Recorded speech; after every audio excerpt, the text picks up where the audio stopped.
শিরিক বিদআত থেকে বাঁচতে প্রথম স্তরের মুত্তাকি তাকওয়া আপনার মধ্যে আছে, কিন্তু দ্বিতীয় স্তর হলো কবিরা সারা লাগবে, সগীরা সারা লাগবে, এমনকি সন্দেহযুক্ত জিনিসটাও সারা লাগবে। তখন আপনার শান আরো বহুগুণে বেড়ে যাবে। আমি কি বুঝাইতে পারতেছি? আরো একটা উদাহরণ নেন। আবু বকর রাদিয়াল্লাহু তাআলা একটা গোলাম ছিল। মনোযোগ আসেনি আপনাদের? আরে ঘুমাচ্ছেন মনে, কষ্ট হচ্ছে না? আর কয়েক মিনিট সময়। আবু বকর রাদিয়াল্লাহু তাআলা একটা গোলাম ছিল। এর কাজ ছিল মুকাতাব, মানে চুক্তিবদ্ধ গোলাম। ও নিজে ইনকাম করে আবু বকর কাইনা দিত, তা আবু বকর খাইতেন, যেহেতু সে ওনার কিনা গোলাম ছিল। এটা আরবের নিয়ম ছিল তখন। আজকে গোলামটা বাজার থেকে কিছু খাবার আনছে, আবু বকরের নিয়ম ছিল রাদিয়াল্লাহু তাআলা যখন কোনো খাবার তিনি খাইতেন জিজ্ঞেস করতেন যে খাবারটা কোত্থেকে আনছে। না জিজ্ঞেস করে কখনো তিনি খাইতেন না, সবসময় জিজ্ঞেস করতেন। আজকে তিনি জিজ্ঞেস না করে খেয়ে ফেলছেন। রুটিটা তেলের ভিতরে জাইতুন তেলে ঢুকাইয়া এক কামড় গিলে ফেলছেন। এরপরে ওনার খবর হলো যে আমি যে আজকে রুটিটা খাইলাম ওরা তো জিজ্ঞেস করি নাই ও কোত্থেকে আনছে। তো গোলাম বলল যে আমি তো আপনার চুক্তিবদ্ধ গোলাম, ইসলাম কবুল করে আমি এখনো মুসলমান, ইনকাম করি যা সব হালাল, তবে আমি মুসলমান হওয়ার আগে আমি একটা গণক ছিলাম, মানুষের হাত গণতাম। বুঝেননি আপনারা? এই যে জ্যোতিষ বাবা দেখবেন ঢাকা গুলিস্তান ঠাডারি বাজার গেলে দেখবেন এক শ্রেণীর মানুষ টিয়া ফাঁকি নিয়ে বসে রয়েছে, আবার টিয়ারে খাসার ভিতরেও রাখছে, এটা সাইডেও দেয় না।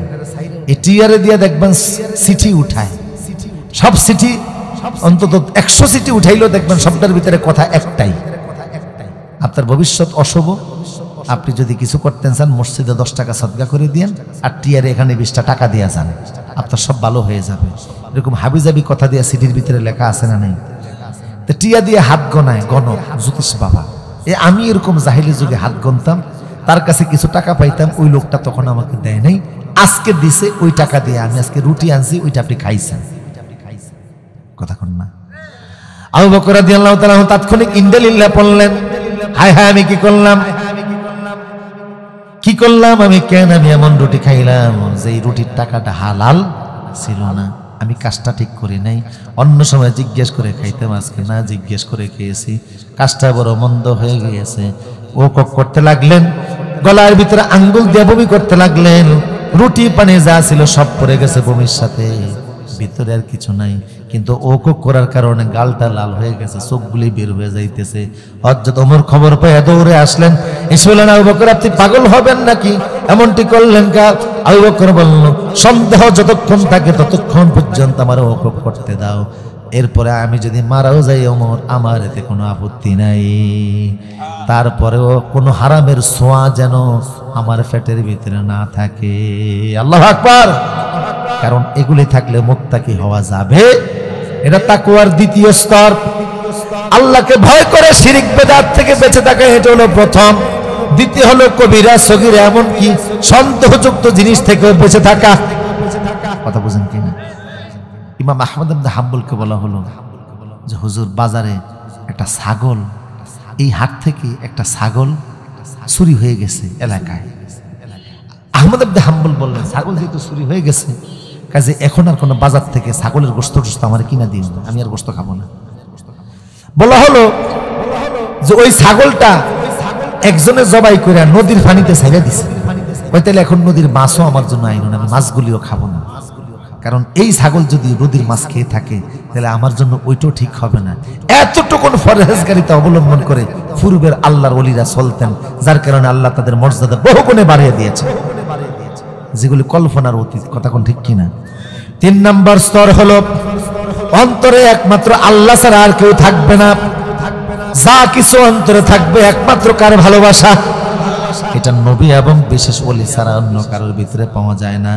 এই মানের ভালোবাসা একমাত্র আল্লাহ ছাড়া, আমি কাউরে ভালোবাসি না, আল্লাহ ছাড়া আর কিছুই করি না। এই মানের স্তরের ভালোবাসা যদি অন্তরে আনতে পারেন আপনি হলেন ফার্স্ট ক্লাসের মুমিন। আর ফার্স্ট ক্লাসের মুমিনকে আল্লাহ কোনো হিসাব নিকাশ নিবেন না, হাসরের ময়দানে হাসতে হাসতে বিনা হিসাবে আল্লাহ জান্নাতে প্রবেশ করবে। এদের ব্যাপারে আল্লাহ পাক বলছেন উইদ্দাত লিল মুত্তাকিন, জান্নাতটা এদের জন্য রেডি অবস্থায় আছে। যে আমার অন্তরে আল্লাহ ছাড়া আর এটার একটা উদাহরণ দিয়ে আজকের মতো আলোচনা শেষ করতেছি। ফেরেশতারা একদিন আল্লাহরে বলে, আল্লাহ পৃথিবীতে কত মানুষ আপনি সৃষ্টি করছেন, আমাদের কত ফেরেশতা আপনি বানাইছেন, এত ফেরেশতা আপনি বানাইছেন যে আমরা ফেরেশতারা, এক হাদিসে আসছে ইজা মুতিরাতিস সামা আনজালাল্লাহু মালাকুন মা কুল্লি কিত্রাতিন মিনাল মা, যখন আকাশ থেকে বৃষ্টি নাজিল হয় প্রত্যেক ফোঁটা বৃষ্টির সঙ্গে একজন ফেরেশতা আল্লাহ জমিনে নাজিল করে দেন। আরো জোরে বলেন সুবহানাল্লাহ। কয়জন ফেরেশতা? একজন ফেরেশতা বৃষ্টির পানির সাথে জমিনে চলে আসে। সুবহানাল্লাহ বলবেন না? তাহলে প্রত্যেক ফোঁটা বৃষ্টির সাথে যদি একজন করে ফেরেশতা জমিনে নাজিল হয়, কি পরিমাণ ফেরেশতা আল্লাহ বানাইছেন? বুঝেননি কথা? এত ফেরেশতা আল্লাহ বানাইলেন, কিন্তু আমাদের কাউরে খলিল বানান নাই। জমিনের ইব্রাহিম আপনি খলিল বানাইছেন, কারণ কি? অত্তাখাযাল্লাহু ইব্রাহিমা খলিলা, ইব্রাহিম রে আপনি খলিল বানিয়েছেন, কারণ কি? আল্লাহ পাক বলে ইব্রাহিমে আমি কেন খলিল বানাইলাম, যদি জানতে চাও আমার ইব্রাহিমের সঙ্গে একটু টাইম পাস করে আসো, একটু সময় কাটিয়ে আসো, তাইলে টের পাবা। তো একজন ফেরেশতা আল্লাহর কাছ থেকে অনুমতি নেয়া ইব্রাহিম নবীর সঙ্গে দেখা করতে আসছে। ফেরেশতা মানুষের শুরুতে আসছে, ফেরেশতা শুরুতে আসে নাই। পিছন থেকে ইব্রাহিম নবীর নাম ধরেও ডাক দেয় নাই, শুধুমাত্র বলছে সুবহানাল্লাহ, মানে ওনার কানে যেন আওয়াজ যায় এই জোরে বলছে সুবহানাল্লাহ। তাৎক্ষণিক ইব্রাহিম নবী চেহারা ঘুরিয়ে কয়, কে তুমি? কয় আমি একজন মুসাফির। কি বললা তুমি? কয় বলছি সুবহানাল্লাহ।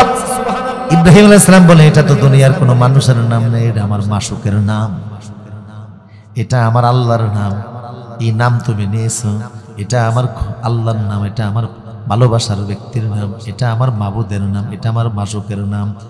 दर्द दिल के वास्ते फायदा के इंसान को वरना तौत के लिए कुछ कम न था कर रूबिया, এটা আমার মাশকের নাম না। ওই নামকে উচ্চারণ করলে আমি কাউরে খালি হাতে ফেরত দিতে পারি না। এই দেখো আমার সামনে অনেকগুলি ওট আছে, এখান থেকে একটা ওট আমি তোমারে হাদিয়া করে দিলাম। আল্লাহর নাম নেওয়ার কারণে ইব্রাহিম নবী কি দিছে? একটা ওট দিছে। এখন ফেরেশতা তো শাকের, লাইন শাকারতুম লাযিদান্নাকুম। ফেরেশতা কয় আলহামদুলিল্লাহ। ইব্রাহিম কয় আবারও আমার আল্লাহর নাম নিছে, এই নো আরেকটা ওট। ফেরেশতা কয় কি রে, ওনার মাশুকের নাম নিল, একটা করে ওট হাদিয়া দে, দেখি কি পরিমাণ দিতে পারে। ফেরেশতা এখন বারবার শুধু বলতেছে আলহামদুলিল্লাহ আলহামদুলিল্লাহ, আর ইব্রাহিম একটা একটা করে ওট ওনারে হাদিয়া দেয়। সুবহানাল্লাহ বলবেন না? ফেরেশতা বলে আলহামদুলিল্লাহ, উনি দে একটা ওট। এইভাবে করে দিতে দিতে সব ওট দেওয়া শেষ, সামনে আর একটাও নাই। এবার ইব্রাহিম আলাইহিস সালাম ফেরেশতা মুসাফির বেশি, ফেরেশতা বলে ইব্রাহিম এতক্ষণ তোমার মাশুকের নাম নিছি, একটা একটা করে ওট আমারে হাদিয়া দিয়েছো, এখন তো তোমার সামনে দেওয়ার মতো আর কোনো ওট নাই। এবার যদি তোমার মাশুকের নাম নেই, এবার আমারে কি দিবা? ইব্রাহিম বলে এতক্ষণ আমার মাশুকের নাম নিয়েছো, একটা একটা করে ওট আমি হাদিয়া দিয়েছি, এবার যদি মাশুকের নাম নাও দেওয়ার মতো আমার হাতে কিছুই নাই, তাই বলে এবার যদি আমার আল্লাহর নাম আমি খালি হাতে ফেরত দেব না। এবার আমি নিজে এতগুলি তোমারে উট দিলাম, এগুলি দেখার জন্য তো একজন রাখাল লাগবে। আমি এখন আমার মাশুকের নাম যদি আবার তুমি উচ্চারণ করো, তাহলে আমি এখন থেকে তোমার ওটের রাখাল হতে রাজি আছি। ফেরেশতা তখন বলে ইব্রাহিম আমি মানুষ না ফেরেশতা। আল্লাহ বলছে আপনি নাকি আল্লাহর খলিল, আপনার অন্তরে আল্লাহ ছাড়া আর কিছুই নাই। আমরা বলছিলাম এটা কি করে হয়? আল্লাহ বলছিলেন যাও ইব্রাহিমের সাথে টাইম পাস করো।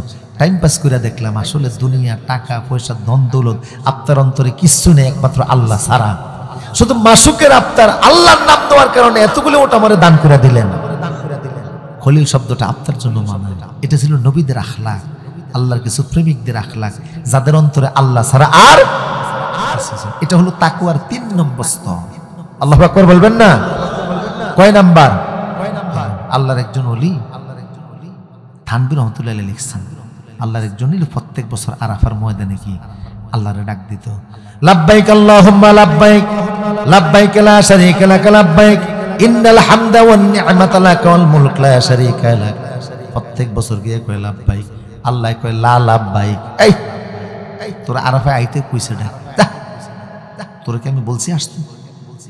কে কইছে আসতে? যা, তোর লাব্বাইক আমি নিলাম না, তোর হাজিরা আমি নিলাম না। এরপরেও কয় লাব্বাইক। প্রত্যেক বছর আরাফার ময়দানে যায়, প্রত্যেক বছর গিয়ে কয় লাব্বাইক। আল্লাহ বলে লা লাব্বাইক, তোর হাজিরাটা আমি নিলাম না।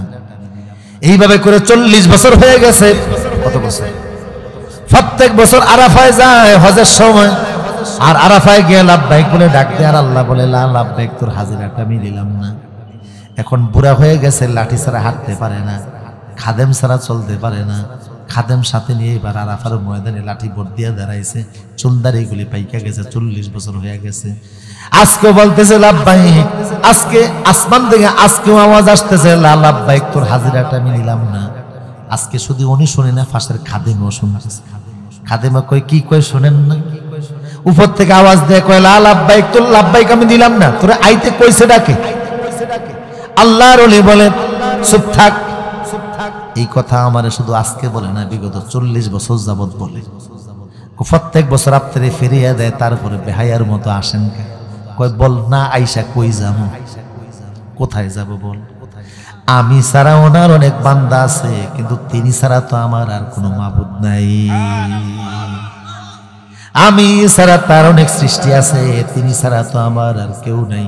আমারে বেহায়া আমারে ফেরত পাঠিয়ে দেয়, বেহায়ার মতো বারবার আমি আসি, কারণ তার কাছে না এসে আমি কই যাবো, কোথায় গিয়ে দাঁড়াবো?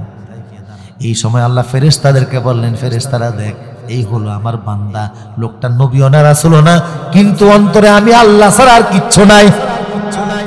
তোমরা সাক্ষী দেখো, 40 বছরে যত লাব্বাইক বলেছে সব আমি আল্লাহ আজকে কবুল করে নিলাম।